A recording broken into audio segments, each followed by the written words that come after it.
Yo, what's the deal, everybody? What is the deal? Welcome to another Raider Nation Unlimited. I'm your man, Wasted Talent. A little under the weather today.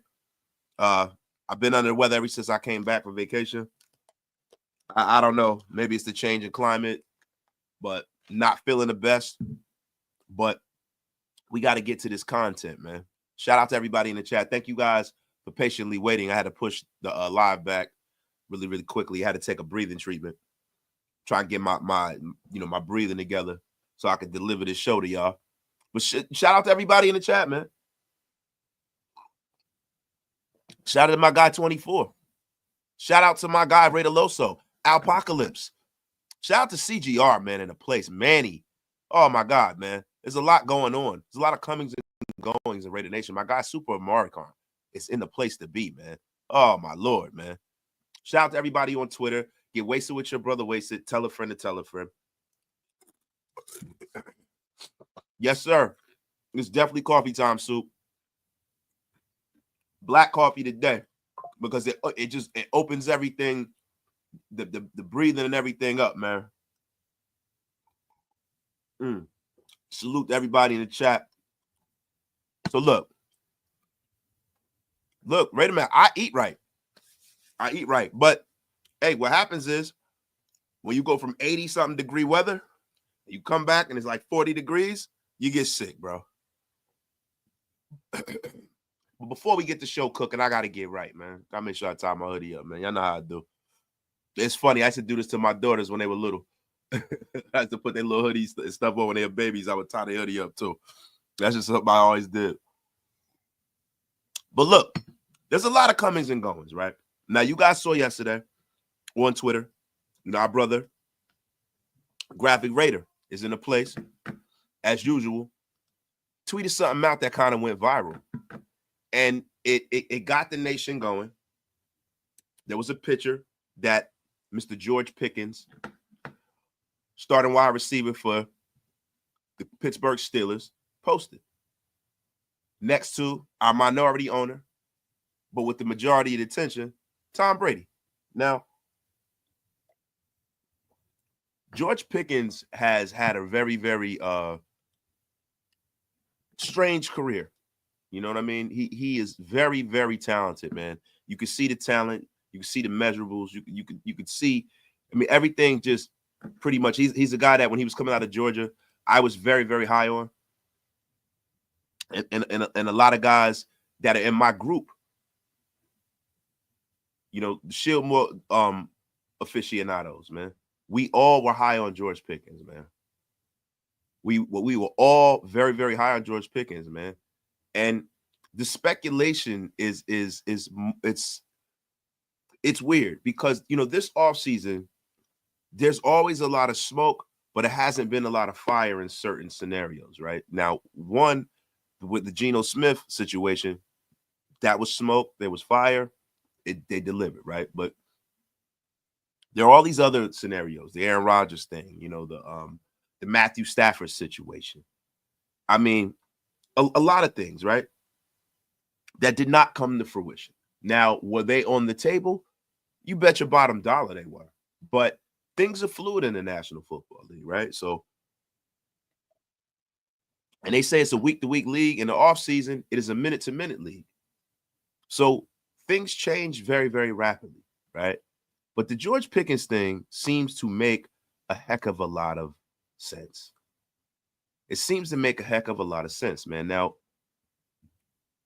look, you got to understand something, man. When you start talking about why George Pickens makes a lot of sense, George Pickens had an NIL deal with Tom Brady when he was in college, right? And it's kind of similar to some of the connections between Brady and Shedeur Sanders, right? So this is not something that's happening in a vacuum. And by him posting this picture, this is kind of letting you know where George Pickens is mentally. Like George Pickens is a guy that, to be real with you, does not look like he's long for the Pittsburgh Steelers. It doesn't seem like he wants to continue to be there. And it was previous to DK Metcalf even coming over there. Now that you have a DK Metcalf there, how does that work, right? Because the Steelers have a lot of young players that have been paid, and they have a lot of players that have not been paid, like Broderick Jones, a standout offensive lineman. Alex Highsmith's gotten paid. TJ Watt's gotten paid. Cameron Ward is, Cameron Hayward getting paid. They got a lot of guys that need to be paid. And DK Metcalf just got paid $30 million. So how would you be able to craft a contract that would be suitable for George Pickens? Now, see, this is the thing about George Pickens, right? I personally don't like going out and getting free agent wide receivers, right? Because unless you have the quarterback located, which it looks like we do, we got to see how Geno plays in silver and black, right? You have a guy that can get him the ball, right? I never wanted that when we didn't have the quarterback figured out. And shout out to my guy, Cliff, Mr. Cold-Blooded. I always said that because once you get that wide receiver and you don't have the quarterback in place, now you're paying this guy, right? And now he's disgruntled for another reason. He got his money, now he's disgruntled because he ain't getting the ball. Now he's disgruntled because he's getting hospital balls thrown at him. He's getting knocked out. So that's another laundry list of problems that, for me, if you don't have a marquee quarterback or just a suitable starting quarterback, I'm not big on getting free agent wide receivers right now. The thing with George Pickens is, and this is just from my purview, George Pickens looks a lot better on paper and from a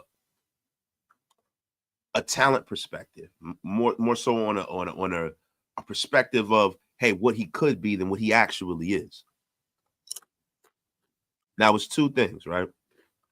We have never had great luck with bringing in Pittsburgh Steelers wide receivers. And I know we got to talk about this scenario in this time, but when you start looking back into the times, we traded got Antonio Brown from Mike Tomlin, right? And we all know how that turned out.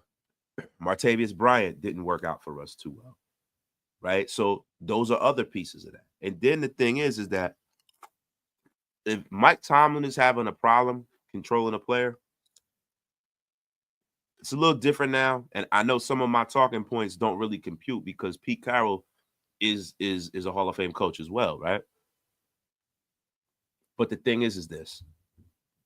There is an issue there. Now, do we need a wide receiver? One, right? Yeah. But I think locating a wide receiver is infinitely easier than it is locating a quarterback.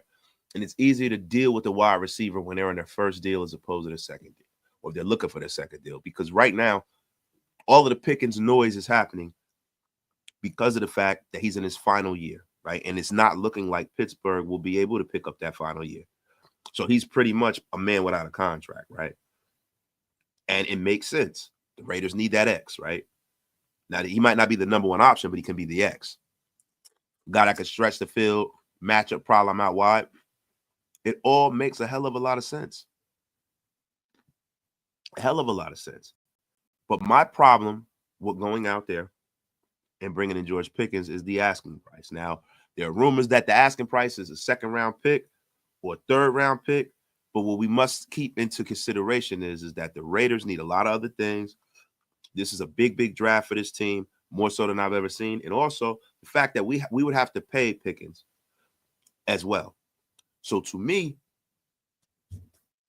I'm not even starting discussions if it's anything over a 3rd round pick.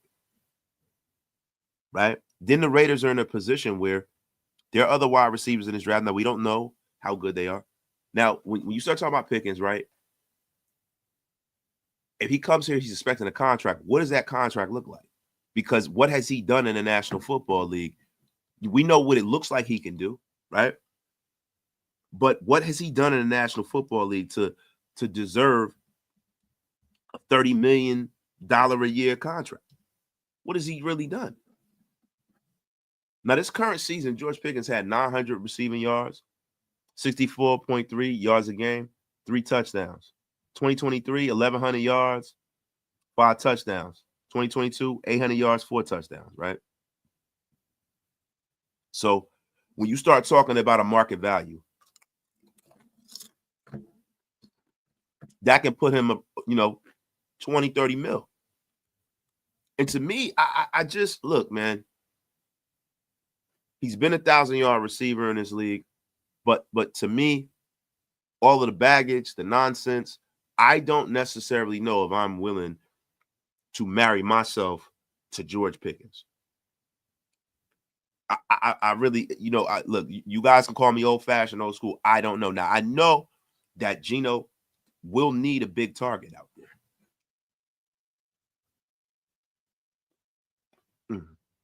Oh, my gosh, man. Yo, shout out to everybody in the chat, man. Get wasted with your brother Wasted. Tell a friend and tell a friend, man. There's over 530 of you in the room, and you could be anywhere else in the world, but you are here with me and my sick self, and I appreciate every single one of you guys in here, man. And appreciate to my guy, Raider Ryan, with the first donation of the day, man. Appreciate you, my dog. Gifting 5 Raider Nation Unlimited with Wasted Talent memberships to the masses at ease soldiers. The Wasted Talent Army has now grown in droves, my guy. Grown in droves, man. So, look, we're gonna keep breaking this Pickens things down to a fine pace, right? Because, like I said before, man, it is rough, man, to pay him that kind of money, bro. That's just how I feel. It's rough to pay. I mean, it's rough to pay him that kind of money when you don't have the guy in the building to really know what his mindset is. When you don't know what his mindset is, it is hard for you to dull out that kind of cash, man. I mean, listen, I don't mean to get on my soapbox too much.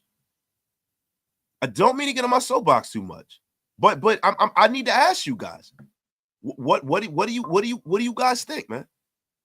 What do you guys think about that? You guys tell me, man, what do you guys think about that? Are you willing to give that kind of money to a guy whose mindset you're not quite sure of?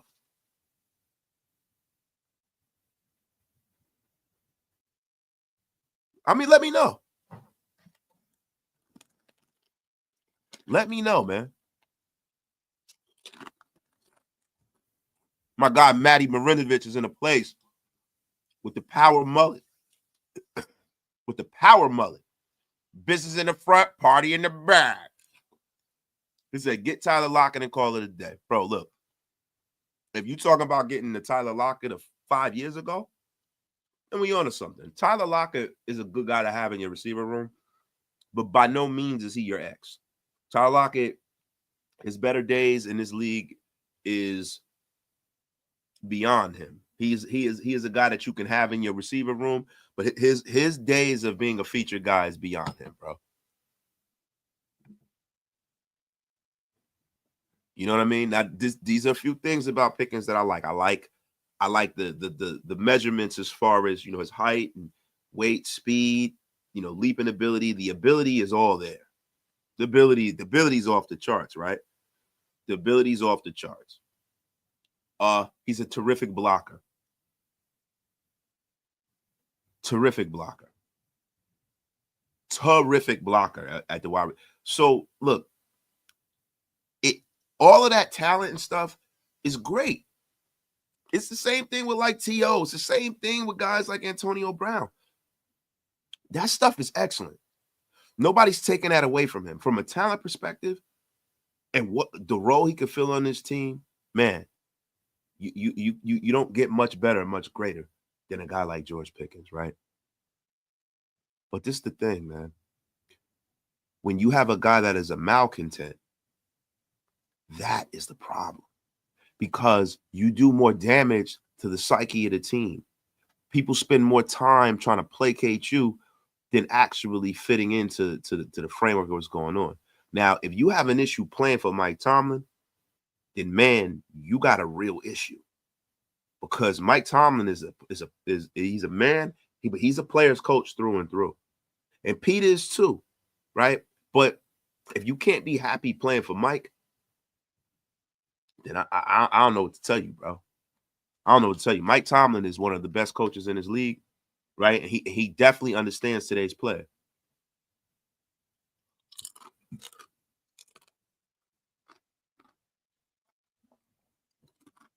But shout out to everybody in the chat. Get wasted with your brother wasted, man. My guy, Suck Miroff, which is a crazy name. But I know what that name was. I can't believe I read it. Oh, my God. The F up out of here with your crap. You bringing this filter here early. Bro, I told you I'm sick. I can't be here yelling at you guys. You got to stop with your crap. The F is wrong with you. About to get unceremoniously blocked with that name. That name better be changed by effing tomorrow. It's your filth. This is a family show. But damn. You do have a great point. No more business with Pittsburgh. If Tomlin lets him leave, we shouldn't want anything to do with him. This freaking guy. Can't believe I read that, man. I know I'm sick, man, too. Oh, my God.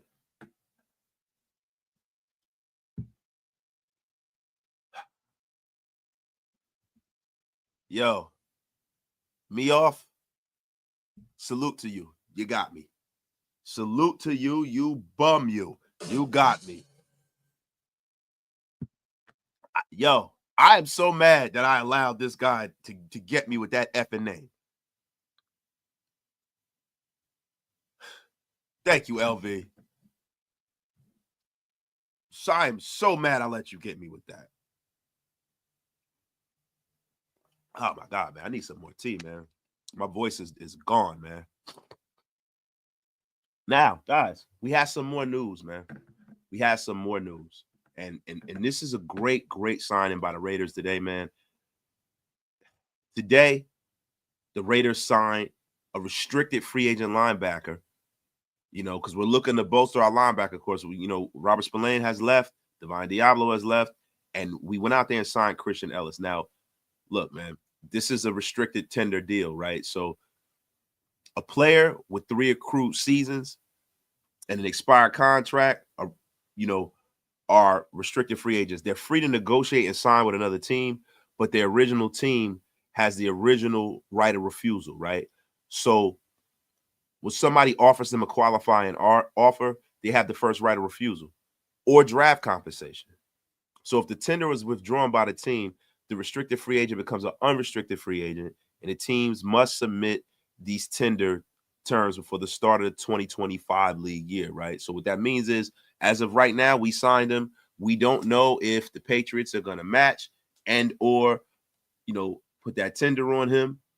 But look, this kid had a great freaking year, man. He had a great year. He's been well traveled around the National Football League. I think he's with the Vikings. From what I understand, he was with the Philadelphia Eagles. I got to pull it up and look it up on the screen, but I'm just going off the top of my head with this. And the Patriots put his first right of refusal amount at $3.3 million, right? But per the NFL, the first right of refusal is a 1-year contract, right? So The team has the right to match any offer sheet with another team, but there's no draft conversation with that tender. Now, last year, Ellis had 80 tackles. He had 1.5 sacks, 5 defended passes, played 6 games. He started 5 games. Man, and throughout his 4-year NFL career, he's been, primarily a special teams player and a contributor in situational football. Like, just a Swiss Army knife of a linebacker, man. Now, look, the Raiders, and I've noticed something about the Raiders. I've noticed the kind of the archetype of what John Spytek and what Pete Carroll are signing and what they're bringing into this team. And what I've noticed is they are bringing in people who are knocking the sonic rings out of people. This kid Ellis is a thumper. This kid is a hitter, man. Man, let me tell you something. Chin, all these guys, everybody that they've been bringing in, man. Man, all of these guys that they've been bringing, these guys are hitters. I am loving what the Raiders are doing, man. Now, I don't know if this kid's going to start, but having him as a part of your linebacker room is nothing but right, man. It is nothing but right. I'm telling you right now. And guys, look, man, when you talk about the gaps that Pete Carroll is filling in, I think the linebacker room is going to be much more it's going to be much, you're going to get much better production out of linebacker room with Pete Carroll being your coach. I think a lot of the sub packages and some of the things that Patrick Graham does, I think he gets a little reliant on having too many DBs on the field at a time. He leaves the middle of the field open a lot, and that's where linebackers come into play, man. Good linebackers that can cover, linebackers that are physical. I'm telling you right now, man, you're going to get a pleasant surprise out of this defense, especially, man, with the addition of a Landon Roberts, too. Oh, my God, man. A Landon Roberts is going to be a beast. He is going to be a beast for us, man. I cannot wait to see what this defense looks like. And I hope they go out there and draft some linebackers, too. We got over 700 in the room. Get wasted with your brother, wasted, tell a friend, and tell a friend. I'm a little behind on some of these, man. Let me freaking read these, man. My guy, Roshat, member for 3 months. Get healthier, sir, wasted. Always here for that fire content. Thank you for what you do for us in the nation. Much breathe. Yo, man, thank you for what you guys do for the nation as well, man. You guys we are the nation, right? We are Raider Nation. And I appreciate you guys being so supportive, man, and always pulling up, man. Always pulling up, man. Thank you guys, man. We got almost 1,000 in the room, man. And that's all because of you guys, man. All because of y'all, man. You guys are the nation, bro. Oh my God. So look, let's get to it, man. So, when we start talking about, moves, what's been going on this offseason, what's going on today, I really wanted to touch on, Andre James' signing with the Chargers, right? I really want to touch on that because, look, man, Andre James signing with the Chargers, to me, is I think the Raiders dropped the ball a little bit with that. And there were a lot of people who would disagree with me. A lot of us wanted to get Andre James out of here. I was one of them. Like, Andre James last year was ranked 42nd by PFF out of all centers in the National Football League, and there's only 32 teams. There's only 32 teams. He's ranked 46th. So, look, a lot of people liked Andre James. They say he's a starting center. He's going to a divisional rival. Great. But the problem is by cutting Andre James, right, the Raiders incur dead cap money of $7.1 million, man. The Raiders only saved $1.4 million this year by allowing him to leave. $7.2 million, man, in dead money. Not one, but two, according to overthecap.com. Shout out to Over the Cap, right? If they would have waited till next year, Andre James would have probably been $7.1 million to the cap with a cut. with 1.7 in dead money next year, right? So keeping him for depth would have probably been smarter. It would have been a lot smarter. I mean, considering the fact that this is a league that is built on attrition.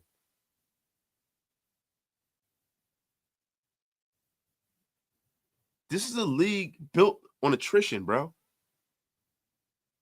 And I don't understand from a financial standpoint why the Raiders couldn't have at least just traded him. I mean, I don't know, man. I mean, look, I you know, that's just my personal opinion, man.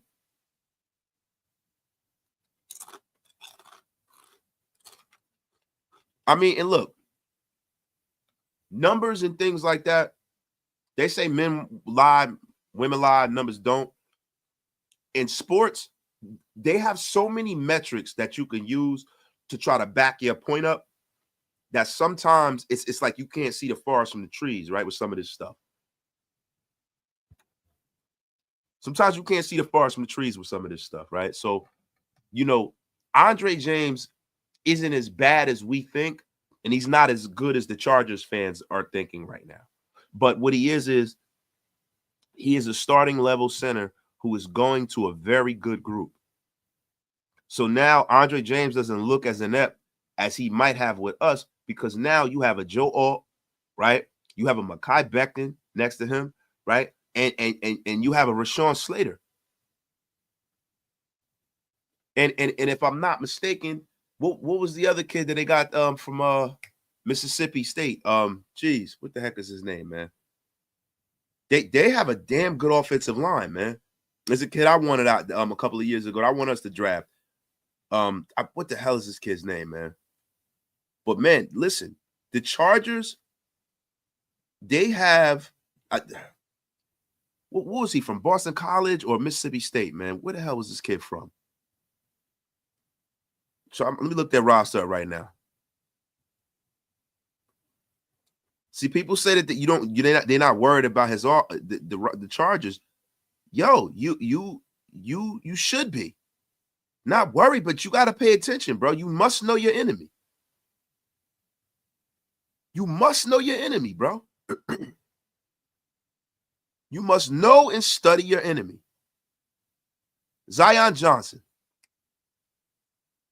Boston College, Zion Johnson. Bro, they have a damn good offensive line, bro. They got a bunch of first and second round guys on that line. And they say you worry about everyone else on that line but James. The thing is, Andre James becomes a better player now that he is surrounded by guys like that.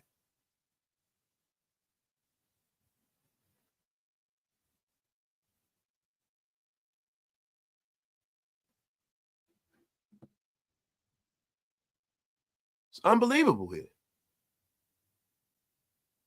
Unbelievable, bro. I think the Raiders really dropped the ball by not kind of controlling where he went because there are teams that need offensive line help. Look, hell, I would have traded him to Cincinnati or something like that. Not that they were in the market for him, but I mean, golly.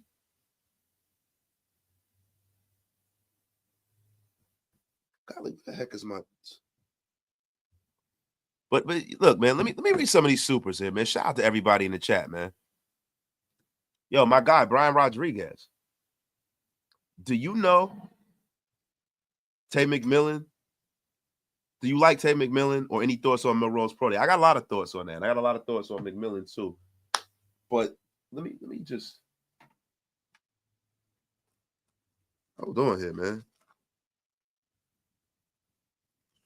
I gotta, excuse me. I gotta blow my damn nose. But look, McMillan, bro, is a guy that, you know, I know a lot of you guys are going crazy over McMillan, man. I know you guys. I know you guys are going crazy over McMillan. I know you guys are looking at him. I did a short about him, and then kind of YouTube went crazy, and I didn't release it. I think I'm going to release it tonight, man. My thoughts on McMillan, right? But I'll tell you guys a little bit of it right now. McMillan is a guy that, from the measurable standpoint, right? He's 6'4" and change, right? So he's essentially 6'5", 220. Ran his 40, at his pro day. I was kind of, I was wondering why he didn't do it. I think because he's kind of the consensus #1 guy. A lot of these guys they want to run at their pro day and stuff. Ran a 4.48. A lot of people are comparing him to Mike Evans, right? And I can see that. Steve Smith kind of had some things to say about him. Steve Smith saw some of the same things that I saw. With McMillan, right? He, and Steve Smith said this very, very eloquently. He said, McMillan may be the #1 wide receiver in this draft, but he's not necessarily a #1 receiver, right? So for a team like the Raiders, if we draft him at 6, we're buying high on him, and we're expecting this guy to be a game changer, right? Now, does he have the physical attributes to do it? Yeah, but when I look at the film, right, theoretically, people are going crazy over this kid. They're like, this is what we need. Geno needs him. He's 6'5", he runs a 4.4. There's a lot more that goes into, evaluating a wide receiver. So when I look at his get off and his release as a wide receiver, when you start talking about releases, like guys like Devontae Adams, man, Devontae Adams can get open almost anytime he wants to, bro. He really can. So if you have a quarterback, that's why people force the ball of players like Devontae Adams, because if you got a quarterback that's accurate, that can fit the ball in the tight windows, you're gonna force the ball on him because his release is crazy. Even Brock Bowers as a tight end, I've never seen a tight end besides Travis Kelce that runs the route tree and it can get off from the line of scrimmage like Brock Bowers. Brock Bowers is open 60 to 70% of the time, bro. He open when he's not open. With McMillan, he wins with jump balls. Pause. Oh my God, what the F is going on here? I know I'm sick now. He wins with jump balls. Say it again. Pause. Oh, it's disgusting. But that's how he wins, with his physical gifts. He doesn't win with being able to route somebody up and separate. To me, he's a jump ball receiver, right? Now, they compare him to Drake London. Drake London is an infinitely better route runner than McMillan. Infinitely. Like, to compare him to Drake London is crazy. It's crazy. And I think people are falling in love with the measurables, bro. Now, Savion Williams is a guy that I've been really, really high on. My guy Jake Long just talked on him. You guys know I always take him every mock draft. To me, where the Raiders are, people say, hey, would you take McMillan? Would you take Genty? Right? There's so many running backs in this draft. I kind of will hope, me, I'm a trench guy, right? I want to make sure that the trenches are good, right? So it all depends, because this draft is very, really strange, right? So if the draft goes chalk, right, there's a good possibility that one of these guys that we have as the #1 guy in the draft could be right there at 6, right? Because I think that the Browns are in a scenario where they might have to take Shedeur Sanders. Because what are they going to do, right? What are they going to do? They might have to.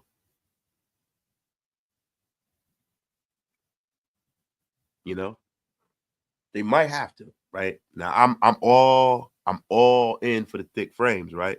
But Mibao, and I don't know if I pronounce his name properly, from Mizzou, I think that the Patriots will either take him or Trav. And it depends on whether him or Trav are available. So, like, all right, if the first 2 picks are quarterback, the third pick will be either Trav or Abdul Carter, right? If the Patriots are picking 4, they might not take Abdul Carter because he's a generational guy, but they've got edge rusher kind of sewn up. So now you got to think, right? I'm thinking the Patriots are going to go out there and try to protect their investment in Drake May. That's what I'm thinking, right? I think they're going to go get a left tackle, right? So then now, at 5, you don't know what's going to happen at 5. You don't know what the Jaguars are thinking. You don't know, right? So at 6, there's a chance that you could have a Travis Hunter there, which I doubt. But there's a chance you could have Abdul Carter there, and in that case, you take him. No matter whether you gave Malcolm Kuntz money, whatever, it's only on a 1-year deal. You go and take that kid. Because now what you're doing is you're building a disruptive force that is going to wreck the rest of the AFC West. The Raiders need to double down on their defense. No matter what level of defense we're talking about, they need to double, triple, quadruple down because you have a whole division full of quarterbacks. You want to make sure that you have the most physical, viable, playoff-ready defense as possible. You want to make sure that you make their life a living nightmare every time they come to play the Raiders. You want that to be the case. And yes, the Jaguars are feeling trade offers for Trayvon Walker. Yes. And listen, this is the thing about, Abdul Carter. He can improve playing the run, right? But what you can't teach us is what he has as far as a pass rusher. You can't teach that, bro. You can't teach it.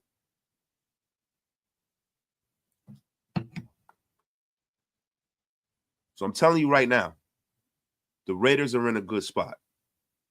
They're in a good spot. But if you're asking me what I would rather do, whether it's McMillan or Genty, I'm going to have to say Genty. I would prefer for the Raiders to wait a little longer and take Henderson, right? Or take, Dylan Sampson or RJ Harvey and one of these guys, right? Because there's so many running backs in this draft, right? And I know Genty, Genty is a guy that has done some amazing things, right? But at this point, right, I think that the Raiders can get more value out of that 6th pick than to take a running back, right? But if we're being honest, and I know I'm kind of waffling a little bit, if you talk about the top 5 offensive players in this draft, Genty ranks right up there in the top 3. So you're getting a top 3 offensive player in this draft. So that's why, look, in a perfect world, if we got Genty, then I would just hope that further down the line, the Raiders were able to add another safety or add a corner, add a defensive end, add a guard. Like, if we can do that, then I'm happy, man. No matter where they're picked, as long as they pick good players that are going to come in and contribute right off the bat, then I'm cool with that. I'm cool with that, man. Shout out to everybody. Let me get some more of these supers, man. My guy, Michael Roca. What's Geno's cap for the year? Raiders, baby. Well, they haven't really settled everything up with Geno right now, right? So we're going to pull up his cap number now, but it's not, and I really don't see the point in pulling it up now because Geno's going to get re-up. The Raiders didn't give a top 100 pickup to bring him in to have him on a one-and-done deal. You know what I'm saying? So I think things are still fluid with the Geno situation, but there's no rush because he's property of the Raiders. He wants to be here. The Raiders want him here. So there's no rush to get that deal done. My guy, Steve Raider for life. This is a family chat. Get the F up out of here with this crap. You damn right. The nonsense going on here. My guy, Hug Dizzle. Andre James is a turnstile for Christian Wilkins 2 times a year. Rest in peace, Herbert. Bro, sounds good, but Hug, Andre James is he's a kind of center when he gets help. He's a good center when he gets help. One-on-one, he gets dominated. One-on-one, he gets dominated. Let's make no mistake about that, Hug Dizzle. My guy, Capital. My honest assessment is now that the Raiders are out of the rat race for QB, I'm not really stressing the first-round pick as much. Don't get me wrong. I hope we get the right guy, but I'm not as worried. And Capital, I'm not either, bro. Like, I just feel like that's when you have competent people running the organization, man, it just gives you a sense of relief, bro, because I don't have to sit up here and wonder if these people are going to march out there and try to convince me that having Aiden O'Connell in the center is going to be a viable option, bro. I'm not worried about that anymore because I know at the very minimum, I have a guy that is a good quarterback. He's not great by any stretch of the imagination, but he's good. He can win football games if you support him, give him a good running game and a good defense to give him the football back. And there's no limitations from a physical standpoint. It's not like he got a water pistol arm or anything like that. He could throw the ball deep. So the ceiling is unlimited for how this team could either be a 500 football team.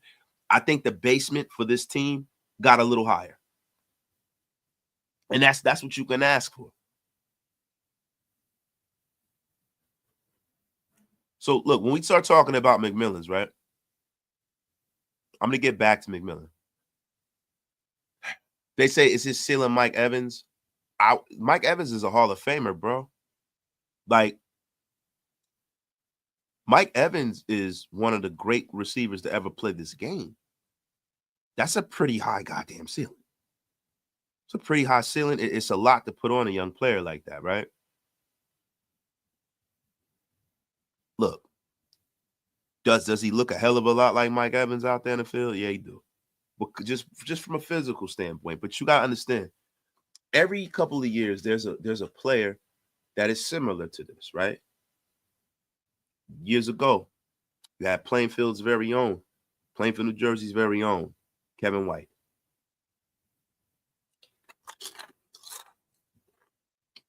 You had Kelvin Benjamin. I mean, you've had a multitude of big, tall, jumping wide receivers that everybody is super high on. And it never quite connects sometimes. Drake London, let's see what that looks like. Right? But sometimes it never connects, man. It never connects, man. And I don't know if I'm willing to risk it. My guy, Rudy, the vet, Russo, with the $10 smackaroonie. The FI miss wasted. Who reported the Pickens news? If it was a beat writer, then it's a fake news. Look, Rudy, what happened was Pickens himself posted a picture with him and Tom Brady, right? So, for Rudy, I will circle back for you, Rudy. I will circle back for you. But George Pickens on his Instagram teased the picture with Raiders owner Tom Brady. It's been a relatively quiet offseason, man, It's been quiet for us, man. We the loudest thing we've done is get Geno, right? But he posted a picture of him and Tom Brady. And some people want to know, man, is there something there? Is there nothing at all? This is all speculation too, Rudy. It's possible that he's just sharing a picture with Brady, right? It's also a nod to Brady's GOAT status rather than, him wanting to come to the Raiders, right? But the post carries a lot of weight because the Raiders need a wide receiver, and he's like actively looking to get out of Pittsburgh. So could you imagine a grouping of Pickens, Jacoby Meyer, and Brock Bowers? That's an elite unit, bro. He's only 24 years old, so it'll be almost like we drafted the guy. He's in the early stages of his career, has not had many injuries, right? He's recorded 174 receptions, 2,841 yards, 12 touchdowns, averaging an impressive 16.3 yards per catch. And Pickens has improved year by year, right? Last year he was on track for the best performance of his career, but an injury cut him short last year. It limited him to 14 games, man. And he worked with 8 different quarterbacks in just 3 seasons, man. And despite all of that, he's been damn productive, man. He's been damn productive. Now, some people are saying, hey, don't sign this guy. He's a crash out, head case, all this other stuff. And other people say, hey, man, go get him. Look, the thing for me is this, right? I'd have no problem if his contract was already taken care of. But the fact that we got to give up draft capital and then sign the guy, and then we don't know whether he's a malcontent, whether he's nuts. We don't know. We don't know. And him playing for Mike Tomlin, when Mike Tomlin gets off of a player and lets him walk out the door, sometimes you don't want to be the team to raise your hand and bring him in, bro. I'm sorry, man. My guy, Dubzilla himself, Robert Cisneros. I'm down to get Pickens, trade back, draft Williams, draft Jukins, and Howard. I mean, bro, look, man, I can see that. I can see that. Jukins, bro, that's this the thing. You don't know where he's going to be in the draft, though. Jukins is a beast, bro. Both of them running backs. There's a lot of running backs in this draft, but both of them running backs from Ohio State are raw, bro. It would not surprise me to see it. Marion Hampton or one of those guys go in the first round. It would not surprise me. James Williams. How do you feel like Emeka Ekuba in the second? I would love that. Emeku or Emeka, whatever. I would love that. His familiarity with Chip Kelly's system, the fact that the kid can stretch the field, he is super talented. I would love that. I would love that, especially if we didn't dress the wide receiver in free agency.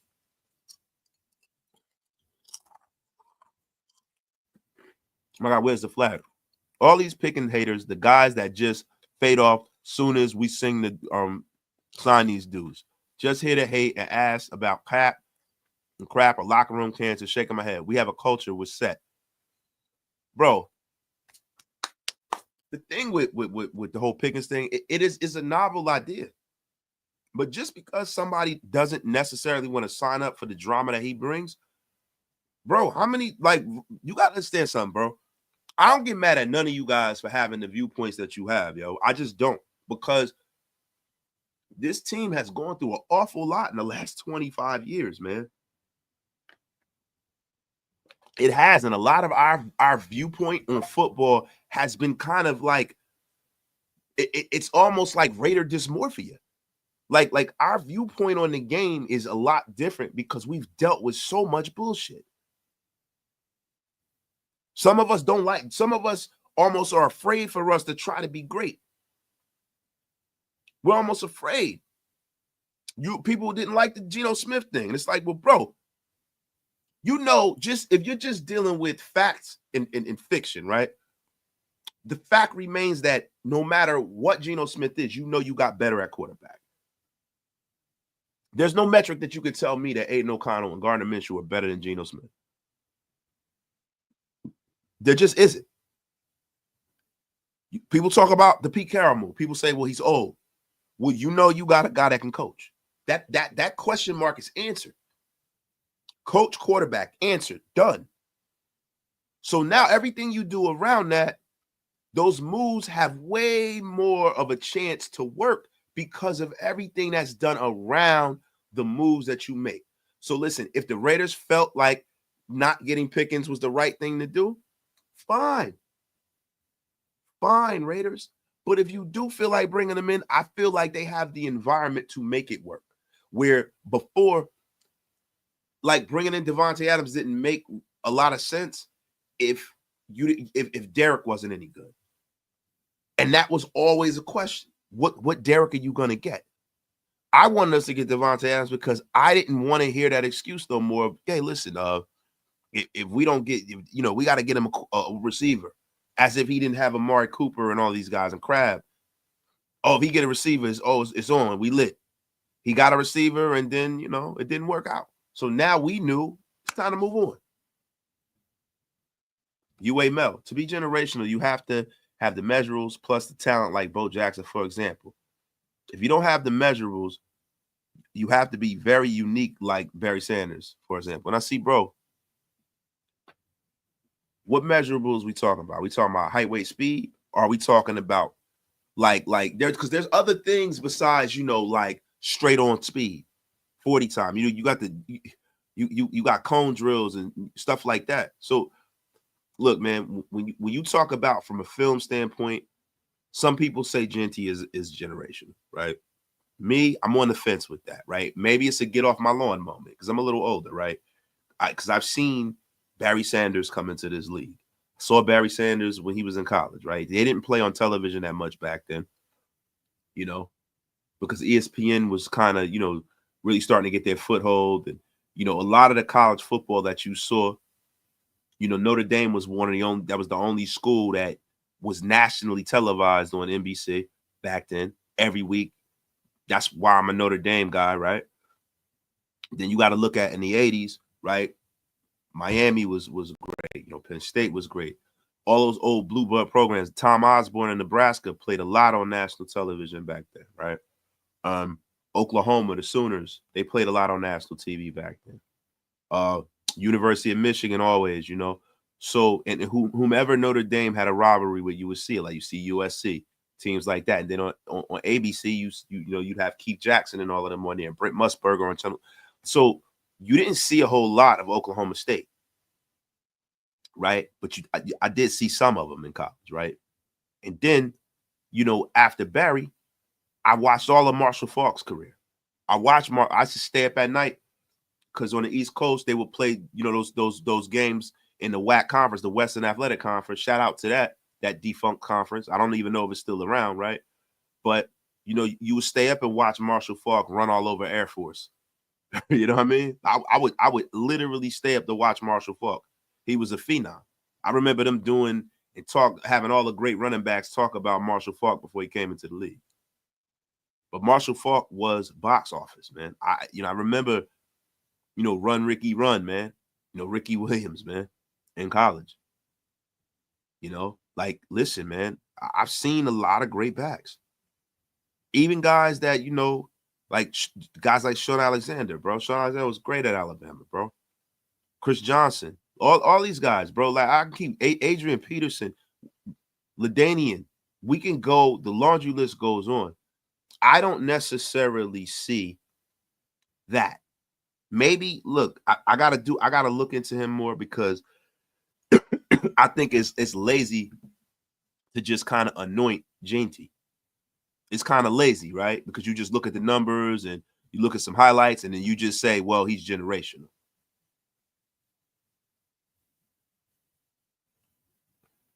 And for me, the things I see from Ginty, he's 5'9", right? So, you know what I mean? 5'9", you have other guys. He's like kind of an Emmitt Smith kind of a size. He has great vision. The one thing about Ginty that I love is that he can catch. He can catch, man. He's not necessarily the route runner at running back that Etienne's brother is.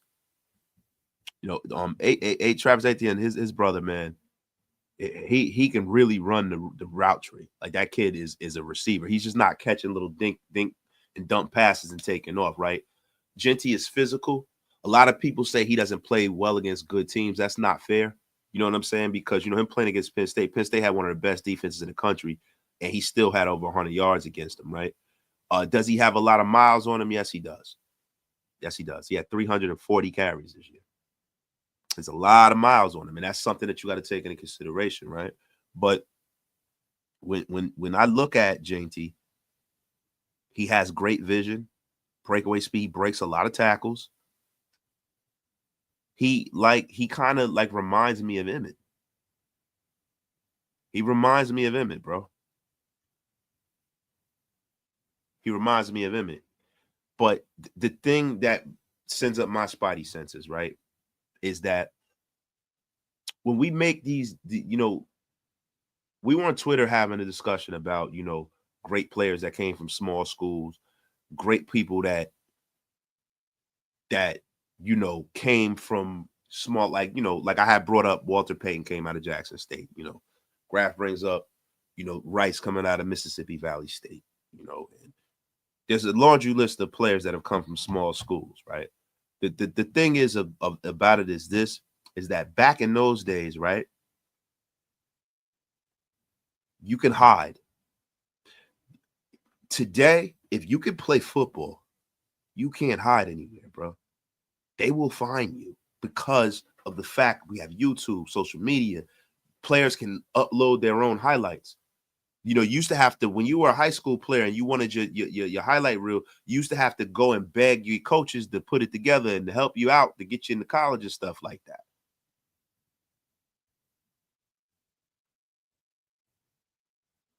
Right? So with Ginty, I don't think the fact that he is at the school he's at is some indictment on the fact that he is a lesser running back. The thing with Ginty for me is this. How much better is he than the next man at his position? Like, how much better is he? Because I know he's going to be, I think he's going to be an effective running back.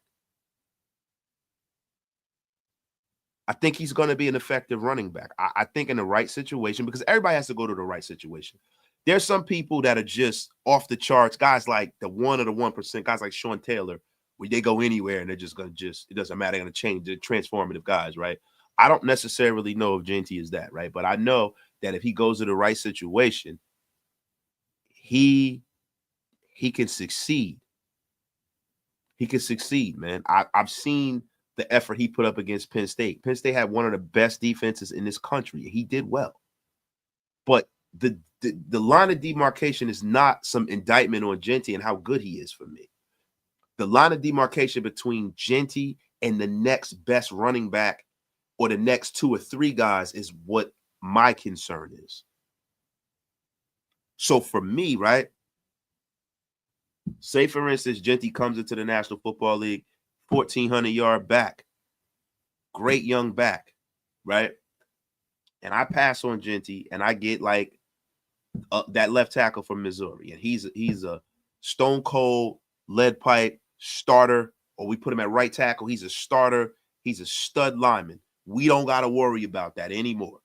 We don't got to worry about that, even if he could be at the level of what Colton Miller has been for the Raiders, right? We ain't got to worry about no more. Pro Bowl guy. And then the next round, I go get Henderson. He's still available, right? I get Henderson from Ohio State, and I draft Henderson, and Henderson is one of those running backs that's on that list when you talk about the league's leading rushers. And he, he's not a 1,400-yard back, but he got 1,300. He got more touchdowns. Did I do what was best for the Raiders? That's the bottom line, bro. Like, it's not that Genty is not good. It's not that Genty is not deserving of being a first-round pick. It is value for the Raiders. How much better is he than everyone else?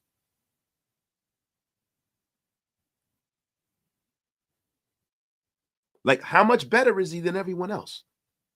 Or what if Abdul Carter is there? Or what if Hunter is there? Or what if, we and I wouldn't want to do this because Will Johnson is hurt, right? But what if we take a stud corner? What if we move down and we take Nick Emanwari?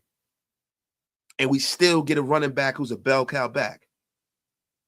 You got to ask yourself, how much of a difference between Genty and the other running backs in his class? How much of a difference is it?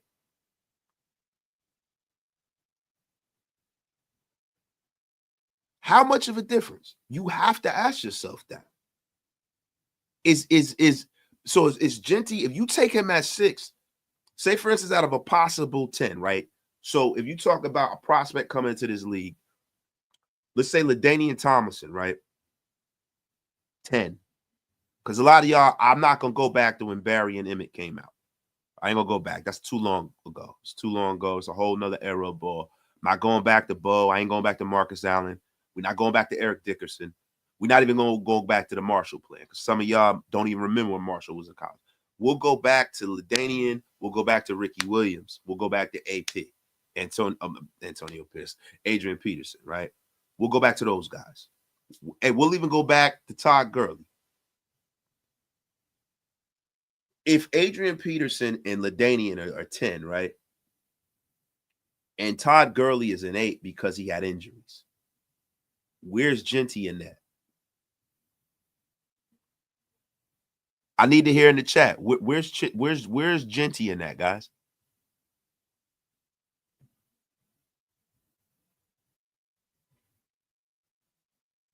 Where's Genty in that? So if we're saying LaDainian Tomlinson is a 10, right? Where do you rank Genty at? At a scale of 1 to 10, where you ranking him? Where's Genty in that hierarchy? And see, natural immunity, this is the thing, bro. That's not really that's a straw man argument, natural immunity. Football was a running league back then. Running backs were just as important as quarterbacks, even more. Even more. We live in a world where Saquon Barkley, right? first round pick, but Derrick Henry was a second round pick. This is the world we live in. This is a guy who did damage at Alabama and won the Heisman. Damage, bruh. You going back to an era where the running back was the whole hierarchy and positional value and things like that wasn't even really a thing back then.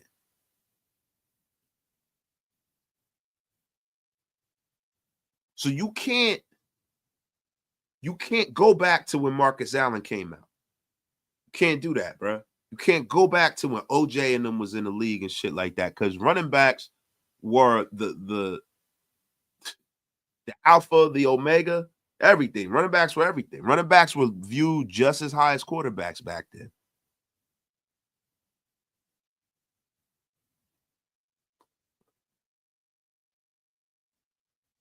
So look, I love Marcus Allen, you know, but what I'm saying to you is, where do you rank Genty in that hierarchy?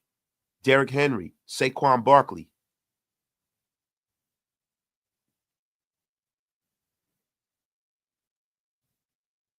So natural immunity, if you feel that way, I can get behind it. With my guy Natural at Nat, I can get behind that. See, the thing with me is this, because if the Raiders are like, we gotta go we have to go offensive play. We gotta boost this offense, right?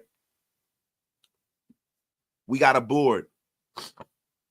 Who the top 10 guys in this league coming out that are coming into this league? Who the top 10 players on your board? Who's your top 10? Who's your top 10? Yo, shout out to my guy OGDA, man. Shout out to my brother OGDA, man. I ain't heard from him. I gotta call my bro, man. It's my brother, man. But I'm asking y'all, like, if you're talking about top 10 guys, right? If you're talking about top 10 guys, who are your top 10 players coming out? Right? Is it Cam Ward? Is it McMillan? Is it Genty? Is it, Abdul Carter? Is it Mabo? Is it Emawari? Like, who's your top 10 guys, right? Most people would, from a consensus, if you took a consensus, people that have Genty in their top 10 guys coming out this year.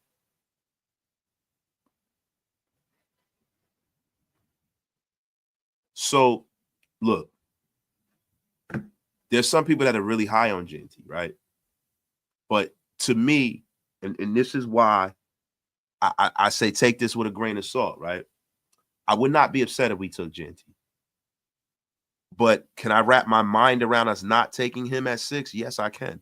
Because I don't think the gap between Genty and the other 4 best running backs in this draft class is that much of a difference, bro. This is a talented positional group.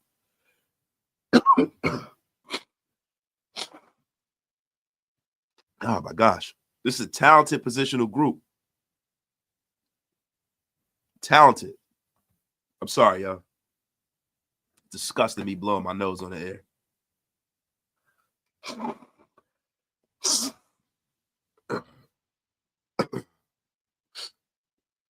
Disgusting. Nasty work. You blow your nose on the air, wasted. Where the hell is my hand sanitizer? My hand sanitizer. Gotta make sure the first thing I do is wash my damn hands when I get off the air. Where the hell is my wipes at? My sanitizing wipes. Let me clean off the mouse and everything in here. But let me ask y'all a question, man. You guys got to understand something, bro. There's a bunch of different running backs in this draft, bro. And there are a lot of people that would like T-Mac over Genty, bro. And I'm going to be honest with you. I think that would kind of be a bit of a mistake, man.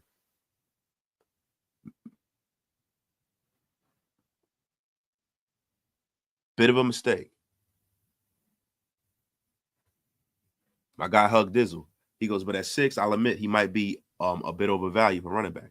And listen, if it was one of those drafts where there's only like two running backs or 3 that are draftable at that high, then I get it. I get it, man. I understand it. I understand it. Now, see, there's another caveat too, right?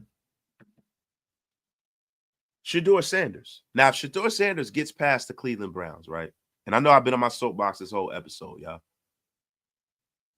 You know, I think the Raiders would probably be in the house to take him. I don't think the Raiders will have any problem using 2 top 100 picks on the quarterback room this year. You know, Geno Smith, that was a top 100 pick. That was like kind of the line of demarcation for my guy Big Mike. Shout out to my brother Big Mike. Yo, Big Mike. Hey, what the F is Big Mike, man? Fat foot fucker. Got a fat foot. Man, got honey buns for toes. Shout out to my guy Big Mike, man. Bastard.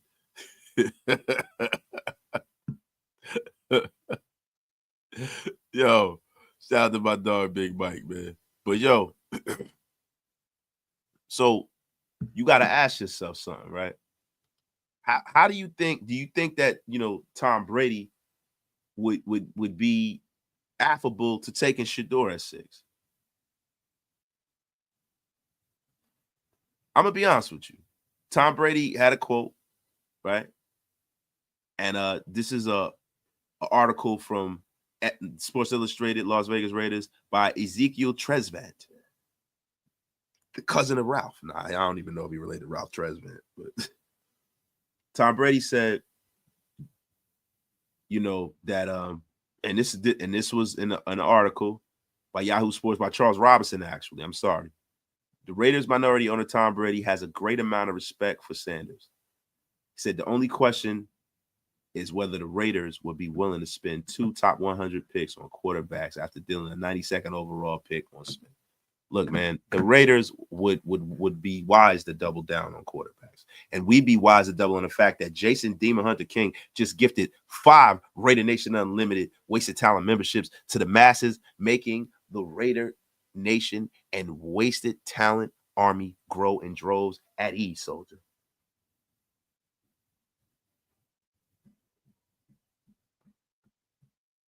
Oh my God. Oh my God. So listen, man, we're in a situation where we don't really know. We don't know. This draft is one of the ones, man, that I'm very excited for, because there are certain different, like, I'm gonna give you an example. Like the year that Jalen Carter came out, I just wanted Jalen Carter, bro. And I was pissed that we didn't take him. And now you see he's a Super Bowl champion and an absolute game record, right? Last year, I wanted Michael Penix Jr. because I wanted us to get a quarterback. Quarterback's the most important position on the field. We didn't. We took Brock Bowers. That was a great move for the Raiders, right? But this year, I'll be happy with a lot of different outcomes, man. Yo, my guy hugged these Big Mike and his pepperoni pizza hot pocket feet. Yes, that's right. That is right. That is right. Big Mike got feet like Mega Man.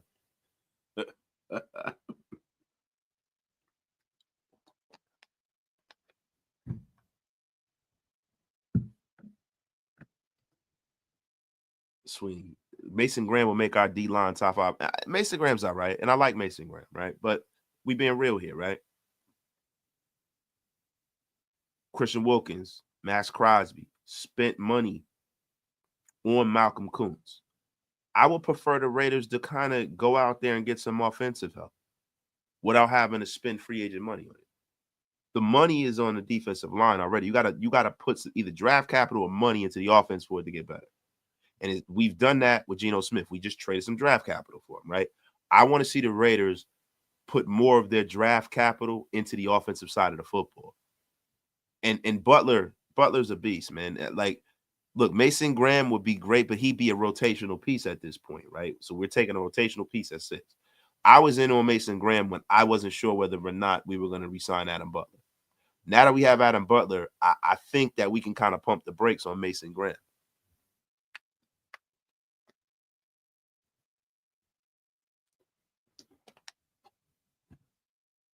I'm gonna be honest with you. That was huge because that opened everything up. Shout out to The old man teaser. Get off my lawn, game general.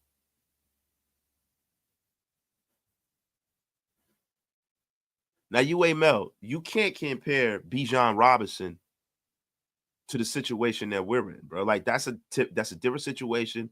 There are other running backs that have gotten drafted high that's done well. Josh Jacobs did well for the Raiders, right?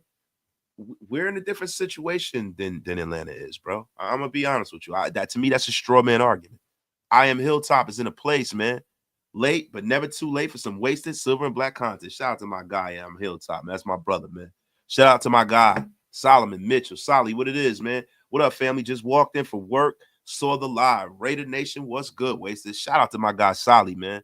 Every day, man. It's like a ritual, man. It's like a fraternity over here, Raider Nation Unlimited, man. Love all of y'all, man. I mean, it's such a blessing. Every single day, all my guys show up, man. We talk, break this thing down, right? But I tell you, man, look, and that's another Jamari Gibbs. Beasting out, man. So we got to look at it, man.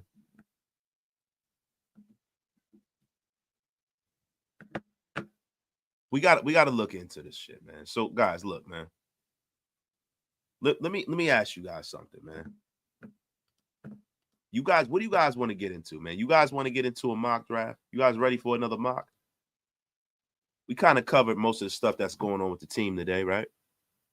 You know, I don't have the same level of energy that I normally have. Oh, I forgot too, man. Raheem Mostert had his press conference today. I liked what I heard out of what he said, man. You know, I love the fact that he is not really expecting anything. Like he is going to get the role with the Raiders that he earns. I love the mindset of Raheem Mostert. Now, this is what the Raiders have done this offseason, which I love, right? They've given this team options, bro. They've given this team options. Like Mostert really made this running back room a little bit more viable. Do I want to see him be my starter? Not really, right? But does he give me an option? 100%. 100%. 100%, man. 100%. Now, see, this is the thing, man. We talk about, you know, Barkley and this and that. Saquon Barkley is really led to a resurgence in the running backs, right? The thing is people, places, and things. I think the Raiders are in a better situation to take a running back. And that's why I'm warming up to them taking one in the first round based off of how this draft is going, right? Because there's a lot of value in like at guard. And so there's value in other places where you kind of can't justify the Raiders taking people at certain positions. Like Gray Zabel. Would you guys be upset if the Raiders took Gray Zabel at 6?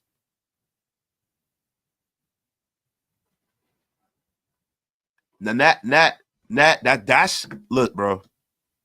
That's heavy praise for a rookie, bro. In a league where you have guys like Saquon Barkley, in a league where you have guys like Derrick Henry, when you in a league where you got Jamari Gibbs and Kyron Robinson, guys like that, like, bro, you can't just say he's gonna come into this league and be a top 5 back, bro.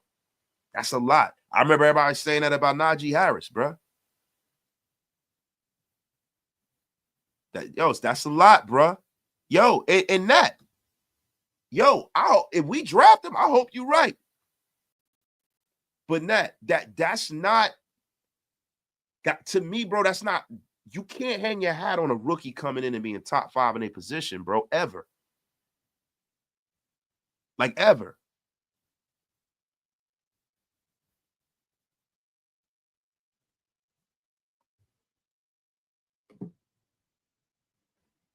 Raider LT, you said if Sanders is not there, I'm getting Will Johnson. See, this is the problem with Will Johnson. Drafting Will Johnson is going back to the Reggie McKenzie era. That's drafting a guy that has a lower extremity injury, and you're taking a top 10 pick on this guy.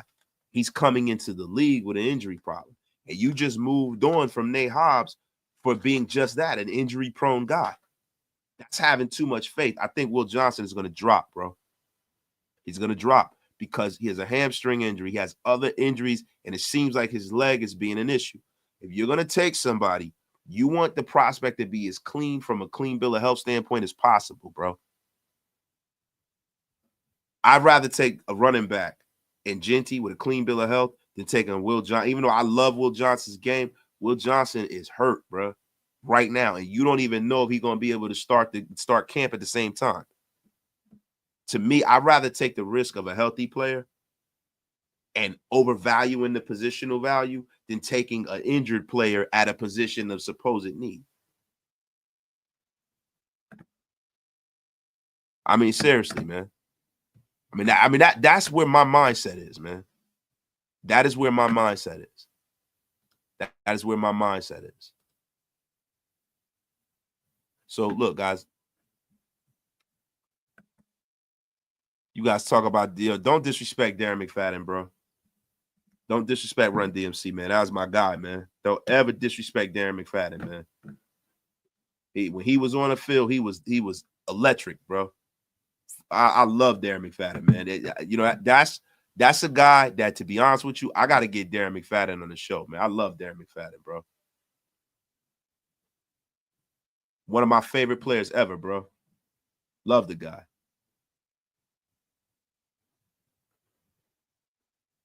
The F is this crap?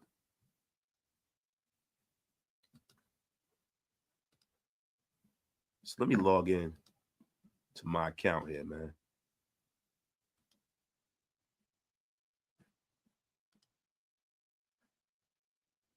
Okay, so let me log in.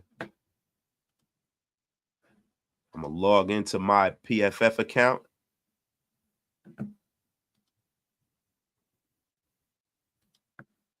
And there we go. I just freaking paid for PFF. What the F is going on here, man? I'm sorry, guys.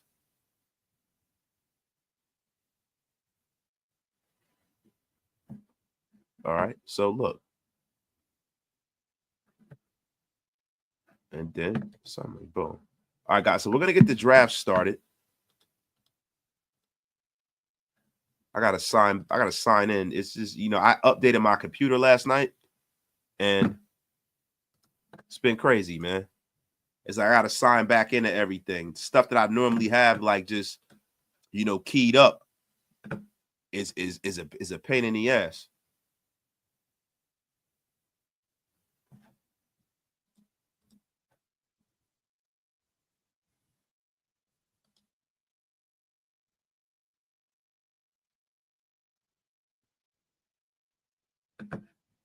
All right, so boom. Count save. Boom. My bad, guys. Try to get this situation rolling here, man. Freaking PFF is such a pain in the ass, man. It's funny, man, because I pay for it monthly, and it's crazy, man. It's like you keep signing in, you keep doing all of this crap, and then they change your password, they do all of this bull crap. It's like, bro, it's a bunch of nonsense, man. It's a bunch of effing nonsense. So we're gonna get the mock up here, man. We getting the mock up. We might not do PFF because I updated my computer and I don't remember my damn password, and I don't like having those short mock draft simulators, man. I'll tell you what, man. I think we might be moving on from PFF though, man, because PFF is I don't really like the randomness. I don't like the randomness of PFF. I don't like the way that they have the players graded and stuff like that. I like to use it because you want to, get your money's worth, right? You want to make sure that you're using stuff that is, viable. But some of the way they got these guys drafted, I can't stand. So we're going to start the draft, guys. Everything is back up. Everything is rolling. Shout out to my guy Graph in the place.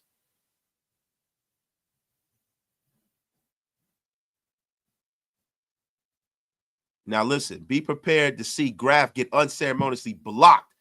We are not going to have any of your crap in my draft. I'm sick, and I ain't having it today, Graf. You will get that ass blocked today like the Kimbe Mutombo. Get the F up out of here. It's your crap. We about to start the draft, y'all. Graf, you say one thing, you gonna get your picklehead ass blocked. God damn it. Mother effer got me ill coming in here with his crap. All right, boom. The Raiders are on the clock. McMillan is available. Genty is available. Malachi Starks, Jihad Campbell. Armand Mebao is available. Will Johnson is available. Burden is available, right? Marion is available. Grace Zabel is available, right? So I'm not a big McMillan guy. I know a lot of you guys like McMillan, right? I think that I'm going to do a Raider Nation with one, and we're going to take a running back in the first round, bro. We are going to take our running back in the first round. Now, look, we need wide receivers. We need, oh, man, Shedeur Sanders was available. I didn't even know he was there. And we're going to get our quarterback of the future in the second round. So now we've done something that nobody expected, right? And that's part of the reason why, you know, the PFF draft, I can't see Shedeur Sanders fall to the second. But who knows, right? So now you got Royals, you got all these guys. Look, I'm gonna go on ahead and get my left tackle of the future too to protect my young quarterback.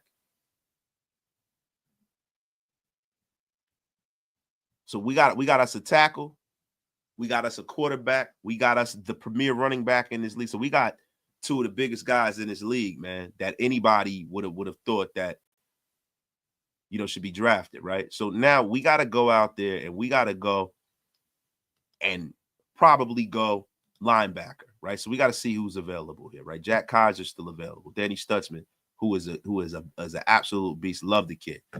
Now, Barrett Carter is a monster. Barrett Carter is a monster, bro. A monster. So look, are we going running back, corner, wide receiver? We haven't addressed the wide receiver room yet, right?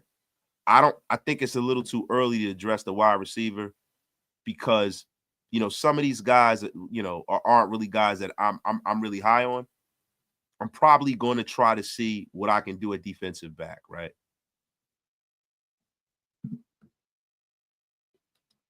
Defensive back, right? So we're going to go safety. See what we got in the safety room. Yeah, Kill Arnold's a beast. So I like a Kill Arnold. Let's see what linebackers we got available. I'm going Barrett Carter, guys.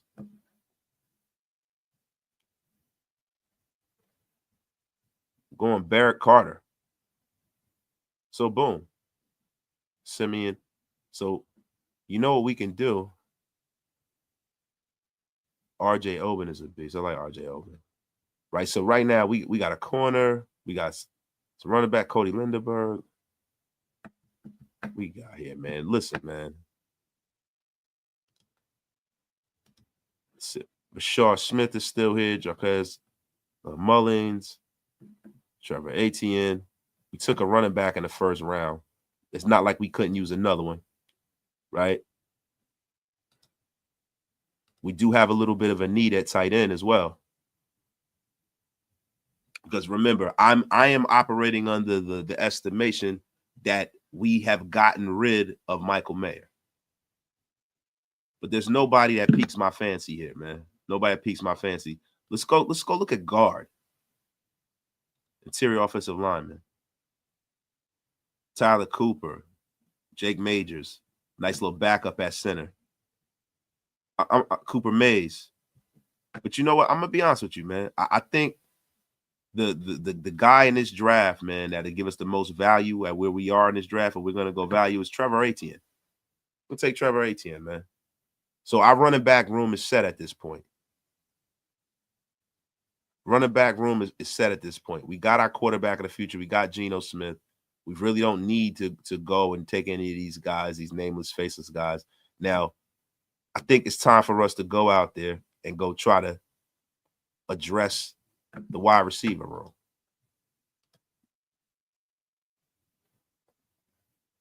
Ricky White, man. We're gonna double down. We're gonna get some more wide receiver help here too, man. You got Will Shepard, LeJohntay Webb, Jimmy Horn Jr. I like Zachary Franklin too, man. And then hold on. We'll see who else is available here. Elijah Badger.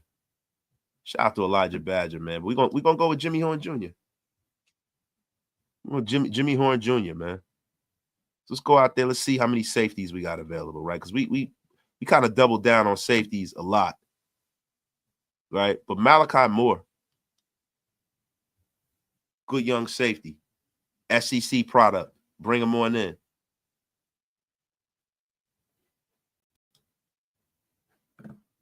I'll take Howard Cross's son, the giant legend Howard Cross, man. Get us another defensive interior lineman, baby Justin Tuck. Baby Justin Tuck, man. So listen, we got Austin Genty. We got Shedeur Sanders. We got Jonah, the best tackle damn near in the draft.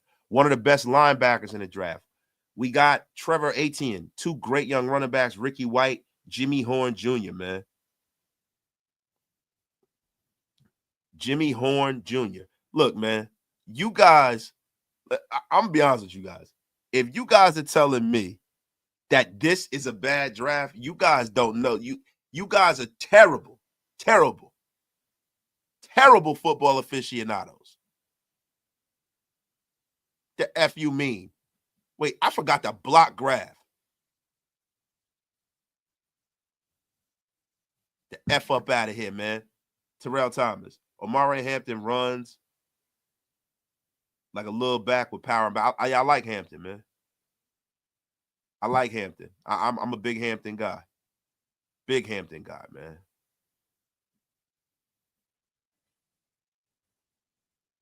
Hey, Graf, get the F up out. Graf, 24-hour ban from my chat. You get the F up out of here with your crap. You know I'm sick. Yo, Graf, that's right. Graf is a certified hater and a certified bum. The F up out of here. You know you love this draft. You love it. Hug these, man. To keep it 100, if Shedeur sucks at his pro day, second round. So you guys don't like the draft? Austin Genty, Shedeur Sanders, Jonah, Barrett Carter, Trevor Etienne, Ricky White, and Jimmy Horn Jr. Y'all don't like that? You guys don't like this draft? Are you really going to seriously say that you don't like this draft? You effing serious?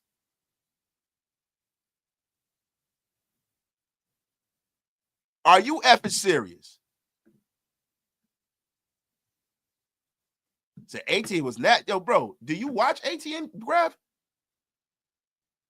The F are you talking about? So that's an A draft, man. Get the F up out of here. I said, hey, I know you guys are joking and everything, but get your crap up out of that crap up out of here. Y'all know that's that draft. You guys will be singing for the Raptors if the fuck. You'll be singing for the Raptors if we were able to draft like that.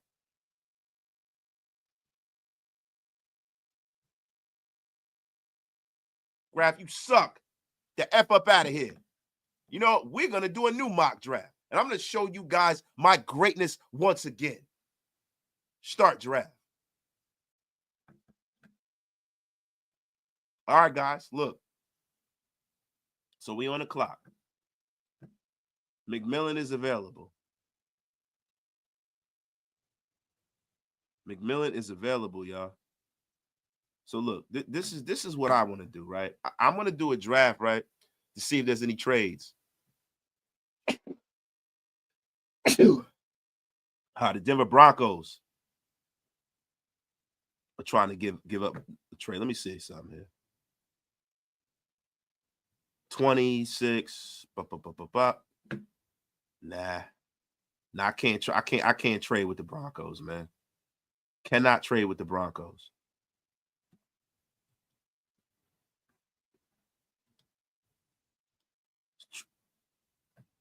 Let's trade. Let's swap picks. Let's swap picks with the Jets. Trade not accepted. So we're not going to trade, right? Let's just get into the draft. Now, this is a shock, right? Now, Jahad Campbell was just picked, man. Jahad Campbell was picked, man. That kind of threw a monkey wrench. Now we got Travis Hunter going first, Abdul Carter going, Will Campbell, Austin Genty, and Jahad. So now we got to go. Like, you know what's funny, man? I'm going to go on the clock. McMillan is available. Mason Graham's available. Malachi Starks is available. Pierce is available. Will Johnson, Ekeba, all these guys are available, right? Shamar Stewart, Amarion Hampton, Jaylon Walker, man, who was a beast, right? I'm going to be real with y'all, man. I'm going to go out there and go get our left tackle of the future. I'm going out there getting our tackle. Shamar Turner is an animal. We got Geno. Shador is available again, man.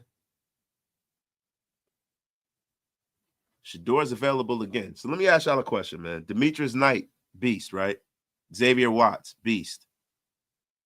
Shamar Turner, beast. You got to draft Shador. If he's still there, you got to take him, bro. I'm sorry. So we haven't taken a running back yet.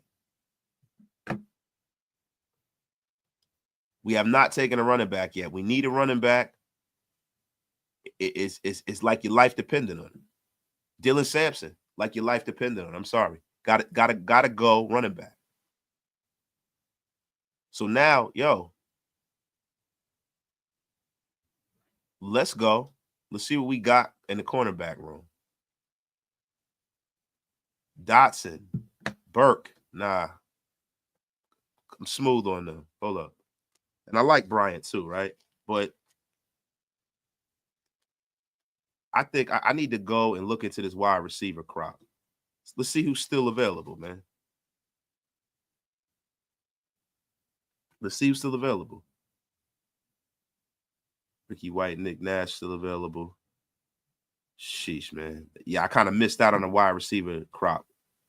Messed that up, man. Missed out on the wide receiver crop. Let's look at what linebackers are available. Bear Carter, Jack Kaiser, Stutzman, probably wait. Andrew Mabika. Man, you know what? We'll take Kobe Bryant out of Kansas.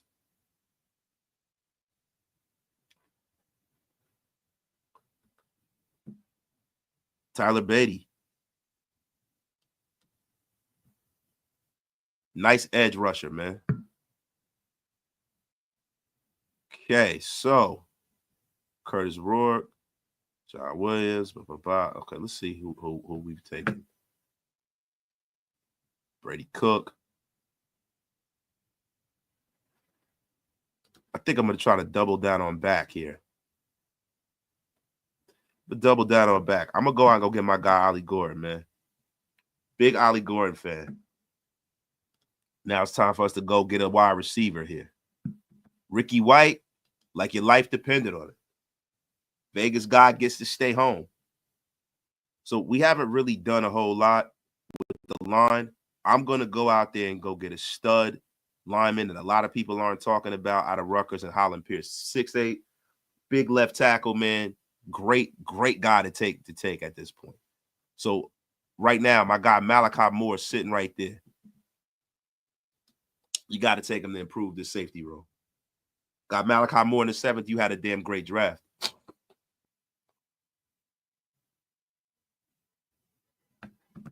And to me, right, you got bookend tackles in this draft. You had a terrific draft right there. The thick frames and the words of my brother LV Maximus were taken care of. The thick frames were taken care of, baby. I got 2 tackles in this draft. 2 tackles. 2 tackles. Got Shador.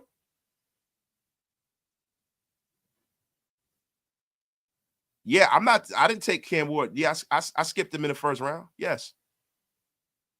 Well, I'm not taking Cam Ward and I got Geno Smith in the first round. I'm not doing it, bro.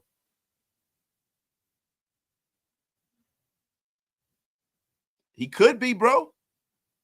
He could be. He could be. He could be. Y'all want to run another one? We're going to run another one. I'm going to get up out of here. You tripping, everybody. DA and T-Mac, a #1 receiver in the red zone is what we need. Yeah, I'm cool, bro. Y'all didn't like this draft? I don't give a damn. I liked it. The F up out of here with y'all crap. You guys love that draft. You guys are listening to a bunch of bums in here. Let's start the draft. Start the show, everybody. Let's start the effing show. Cam Ward goes #1. Travis Hunter goes #2. Abdul Carter. Austin Genty. Mason Graham is off the board. Will Campbell's there. Tyler Warren. Will Johnson is there. Man, Shamar Stewart, Amari Hampton. It's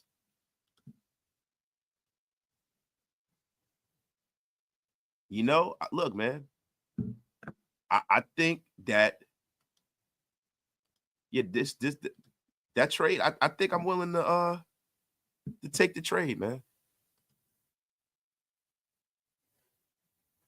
I'm willing to take a trade, man. We'll take theirs. Boom. If they want to move up.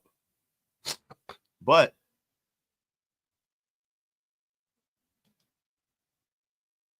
that's right. So we traded back 2 spaces, right? We picked up an extra pick. So now we're in a situation where now the draft is ours, right? Now, do you take a Gray Zabel? Do you take a Demetrius Knight? You picked up another pick. I'm gonna take the safety. We're gonna go. We're gonna go, and we're gonna do something a little different, right? Tyler Warren is there. Jahad Campbell is there. All these guys are there. James Pierce is there. We can make this defensive line insane, right? We can make this defensive line insane. Guys, let me ask you guys something. Because I was going to take Shamar Stewart, right? Who would you guys take in this situation? We just picked up some more draft capital. Who you guys taking? Pierce? A QB? What we doing here? What we doing here? Y'all tell me. What we doing? Is Mabu still there? Yes, he is. And we went back. Pierce is there. We took Mabu before, though, bro. I don't want to keep taking the same players all the time. So, and Malachi Starks is a beast, man. Him and Moore, I get mixed up, but Malachi Starks the better player, right? I'll take James Pierce. We got us a beast of a defensive end, bro. A beast. A beast. Demetrius Knight, man. One of the best players in this damn draft, man. Jukins, Jack Sawyer. You know what I'm going to do? I'm going to take Demetrius Knight. Shamar Turner is still there. Wow. Dylan Sampson is still.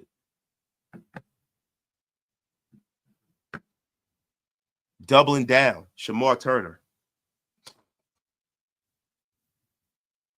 RJ Harvey. Winston. Oh, Jonah's still there. Got to take him. Got to take him, bro. You got to. You have to, bro. You can't pass that kind of talent up, man. We got a linebacker, man. You got a quarterback right there. We can go out and go get our quarterback of the future here. We have not taken a running back yet, though. We have not taken our running back yet. So we got to see who's still available, right? So, look, I think from just a positional value thing, I'm going to take Jalen Milroe. I'm going to take Jalen Milroe.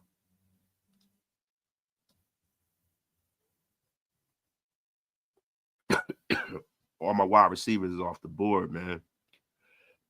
I'm kind of messing up with wide receiver, y'all. Kind of messing up wide. So now it's time for me to take a running back. I can't play around because they flying off the board. Got to take my running backs, man. Got to take my running backs, man. Kind of missed the boat on a lot of the guys that I liked.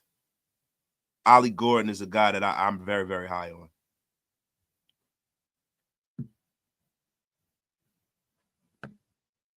So we haven't taken a quarterback yet.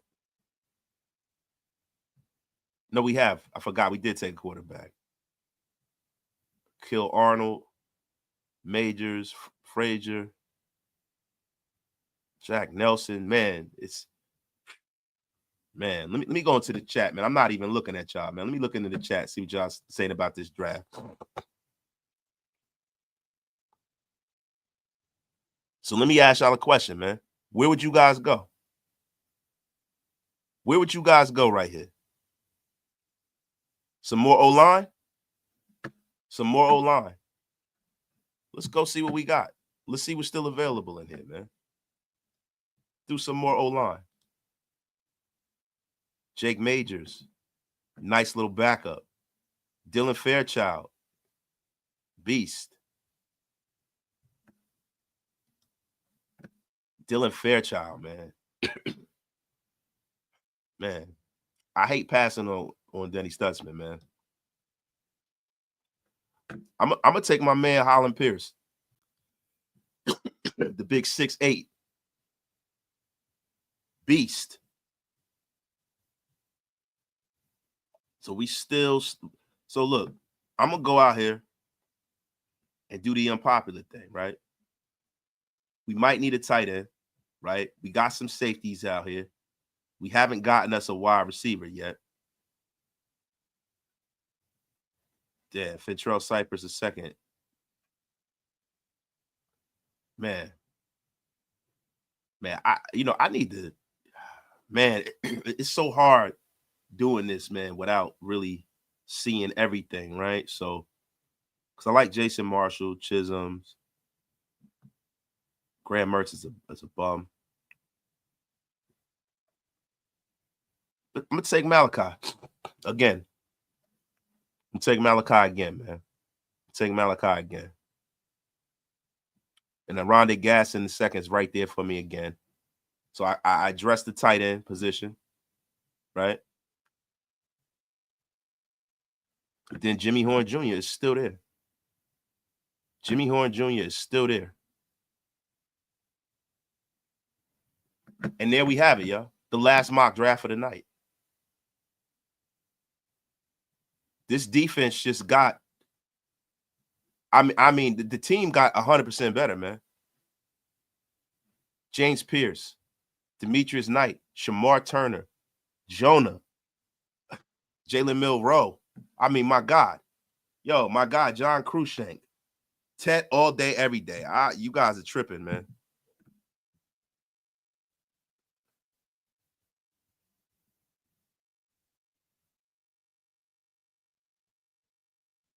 You guys love it.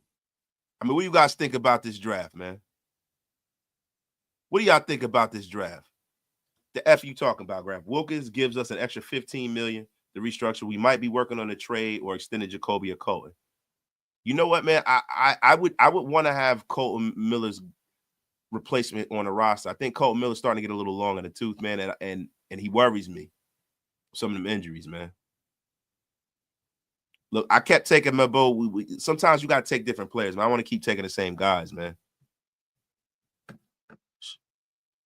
What you guys think about that draft, man?